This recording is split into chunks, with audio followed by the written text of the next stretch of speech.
killer tornadoes sweep across the Great Plains, and the first Kurdish refugees move into a U.S.-built camp in Iraq.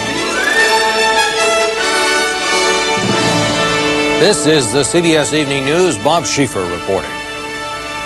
Good evening. This is the time of year when tornadoes often skip through Middle America. But as dawn broke today, people from Texas to Iowa were digging through debris from a night unlike anyone could remember.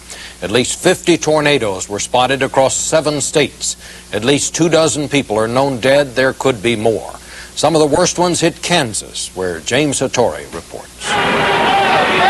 This is as close as you can get to a tornado, as close as anyone dares. Let's go, Craig, let's go. Listen to the wind, let's go, let's go, let's go. In the space of a few hours last night, 10 twisters touched down near Wichita, leaving the best record yet of Tornado Alley in action. Get up under the girders! Here comes another one! Hang on, Ted. The worst devastation occurred in Andover, east of Wichita. The Golden Spur Mobile Home Park was completely flattened. At least 16 people died, many buried beneath the rubble.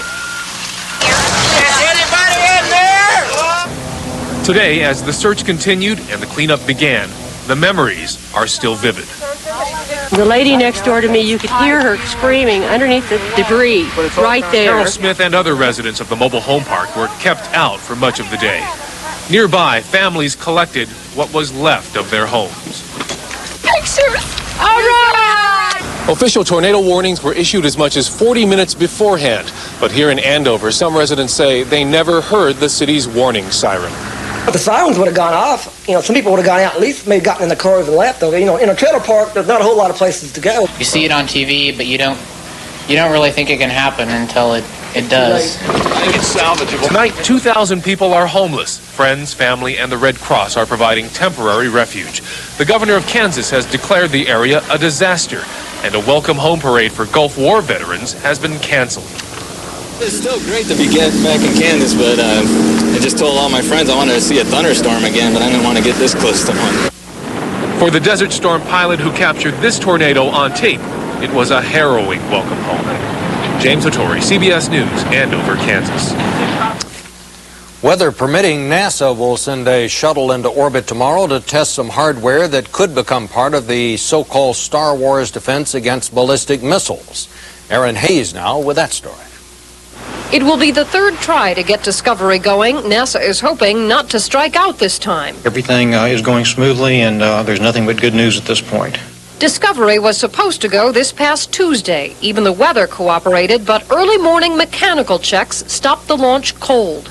A transducer, one of the sensors in a main engine, had given out. It has since been replaced. Discovery has had 3 delays in 3 months, expensive and frustrating. But NASA points out that is the cost of doing business. Our philosophy is that we're going to launch a safe vehicle when we're ready to launch that vehicle.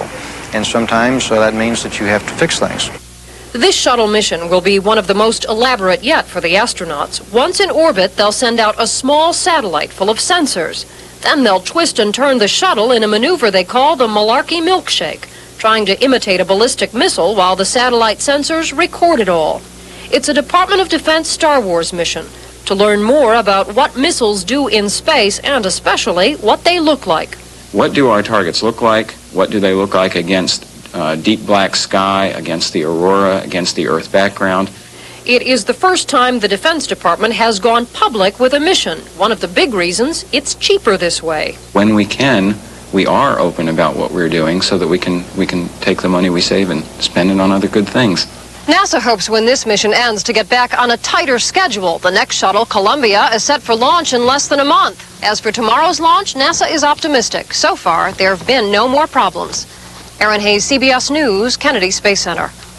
And still ahead on the CBS Evening News, taking stock of Secretary of State Baker's latest trip to the Middle East, and angry Rhode Island depositors call state officials to account.